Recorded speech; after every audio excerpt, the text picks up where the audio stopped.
Naidala na rin sa wakas, dito sa Pilipinas ang pinakabagong motorsiklo ng Yamaha ngayong 2024. Ito ang Yamaha PG1 o sa iba na katawagan ay Yamaha Playful Gear. Rugged at napakapugi ng kanyang design, kaya perfect na perfect din ang motorsiklong to para sa on-road and off-road.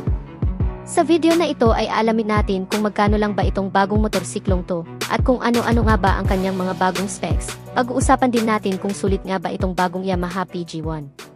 Pero bago yan syempre, kung bago ka pa lang sa ating channel ay huwag kalimutang mag-subscribe.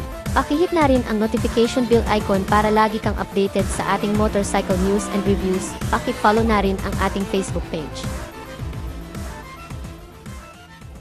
Ang target ngayon ng Yamaha Philippines ay gawing pinakabagong essential ang motorsiklong ito para doon sa mga kababayan natin na mahilig mag-outdoor adventure ride. Kaya doon sa mga mahihilig mag-moto adventure, ay perfect na perfect ito para mas ma-elevate pa lalo ang experience ninyo kung outdoor moto exploration ang pag-usapan.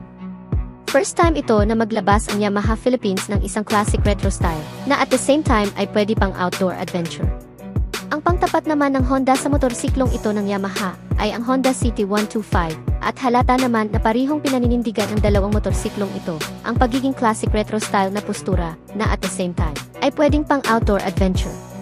Anyway, hindi pa available dito sa Pilipinas ang Honda City 125, pero ngayong andito na sa Pilipinas ang counterpart nito na Yamaha PG1 ay malamang susunod na rin ito. Napaka-simple lang ang kulay ng motorsiklong ito, may pagka-classic ang kanyang design, maganda yung kanyang mga fairings, kung sisipatin mo siya dito sa harapan, para siyang pinaliit na Yamaha XSR. At kung dito naman sa side view ay parang pinaliit na scrambler bike. Ang makina daw na nakalagay dito sa bagong Yamaha PG1 ay ang makina ng Yamaha Sight, which is maganda dahil napakatipid iyon sa gasolina. Kumukonsumo nga lang ito ng 50 to 55 km per liter na perfect talaga pang long ride, pang araw-araw dahil sa pagiging fuel efficient ng motorsiklong ito.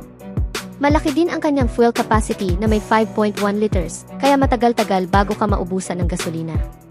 Ito naman ay electric fuel injected na rin, kaya naman matipid talaga ito sa gasolina. Anyway, pagdating sa makina nito, ito ay merong 113.7 cubic centimeter, 4-stroke, 2 valves, single overhead cam, air-cooled, single cylinder. Ang compression ratio nito ay 9.3:1, with the maximum power of 6.6 kilowatts at 7,000 RPM, at ang maximum torque naman ay 9.5 Nm of peak torque, at 5,500 RPM. Ito ay naka 4-speed, kagaya ng Yamaha Sight, at ito ay semi-automatic, ibig sabihin wala itong clutch, nagkakambyo ka lang, at kagaya ng mga bagong motorsiklo ngayon, tinanggalan na rin ito ng kickstart. Bale push start lang ang kanyang starting system. Pagdating naman dito sa kanyang headlight, ay pabilog ang kanyang design, kung makikita nyo ay very classic ang kanyang style. Actually magkasing laki ang headlight nito sa headlight ng Yamaha XSR 155, pero ang headlight naman nito ay naka-bulb type lang. At kung mapapansin nyo ay maganda yung pagkakaposisyon ng kanyang headlight dahil andyan sa taas. So kapag kakakaliwa at kakanan ka, kapag liliko ka, ay susunod ka agad ang ilaw nito. Maganda rin ang pagkakaposisyon ng kanyang mga turn signal lights dahil nandito lang ito sa gilid ng kanyang headlight, kaya kitang-kita ito sa mga nakakasalubong mo. Naka-bulb type din yung kanyang mga turn signal lights. Ang maganda dito, meron na rin itong built-in hazard lights na very useful talaga in case of emergency. Dito pa lang sa harapang bahagi nito, napakaganda na talaga, classic and very rugged, machong-macho ang datingan mo dito sa Yamaha PG1. Sa design pa lang nito reading ready na talagang sumabak sa mga putikan at sa mga adventure ride. Yung kanyang suspension sa harap ay meron na itong parang takip, kaya hindi ito mapapasukan ng mga dumi at mga alikabok. At mahaba ang kanyang suspension na naka-telescopic fork, dito naman sa kanyang gulong, ay maganda yung thread pattern ng kanyang gulong, perfect na perfect din pang adventure. Isa rin sa kagandahan ng motorsiklong ito ay malapad ang kanyang gulong. Ang sukat ng kanyang gulong dito sa harapan ay 90 by 100 by 60. Anyway, ito ay naka-tube type pa, hindi pa ito naka-tubeless. Dito naman sa likuran, ang sukat nito ay 90 by 100 by 16. Magkasing laki lang yung size ng gulong nito sa harapan at sa likuran.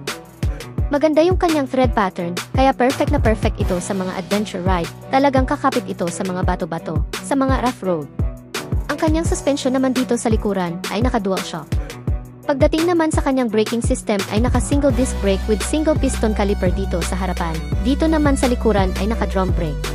Pagdating naman dito sa kanyang taillight ay Yamaha XSR inspired din ito. Pabilog din ito at very classic ang kanyang design. Pero yung kanyang taillight ay naka-bulb type din, ang kanyang mga turn signal lights ay nakahiwalay ito. Kaya kaya kitang-kita ka sa mga nakasunod sa iyong sasakyan.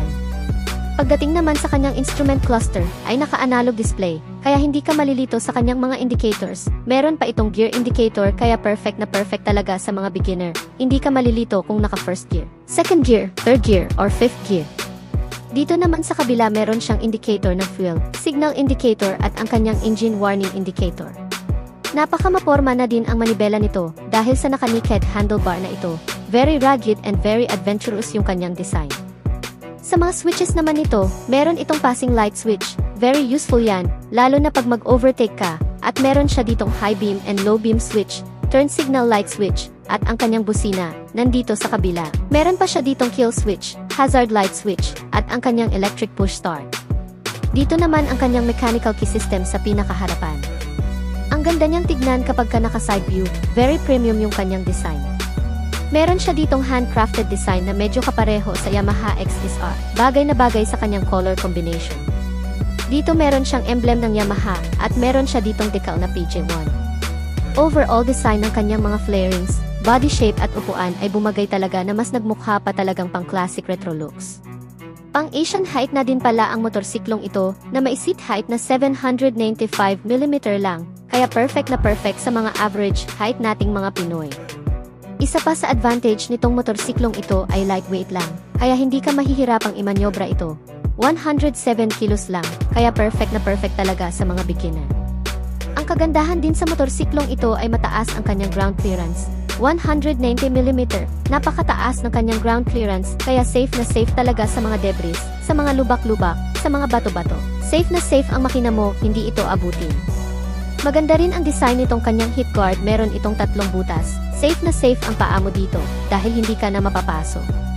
Mapunta na tayo sa kanyang price. Ang bagong Yamaha PJ1 o Yamaha Playful Gear 1 ay merong suggested retail price na 96,400 pesos. Nakadepende ang price ng bagong motorsiklong ito sa mga authorized dealer o Yamaha outlet. Available din ito sa installment program, at nakadepende rin ang down payment at monthly amortization nito sa mga authorized dealer o Yamaha outlet sa Pilipinas. Sa ngayon ay available pa lang ito sa isang color variation, ito ay ang matte brown. Sa halagang 96,400 pesos, ay meron ka ng bagong Yamaha PJ1 o Yamaha Playful Gear 1 na napaka-pogi, classic at very rugged ang design. Perfect na perfect pang moto adventure o outdoor moto exploration. Pwedeng-pwede ring panghanap buhay, pang service sa opisina, dahil nga matipid sa gasolina at napakadesente ang looks ng motorsiklong ito. Timeless din ang design ng motorsiklong ito, dahil naka-classic, retro design ito. Ibig sabihin lumipas man ang panahon, ay hindi maluluma ang looks nito.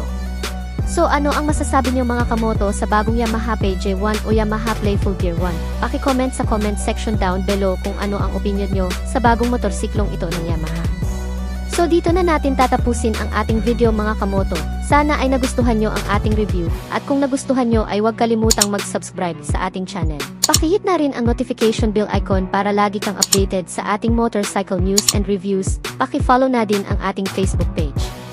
Maraming salamat sa walang sawang pagsuporta. Ride safe as always and God bless.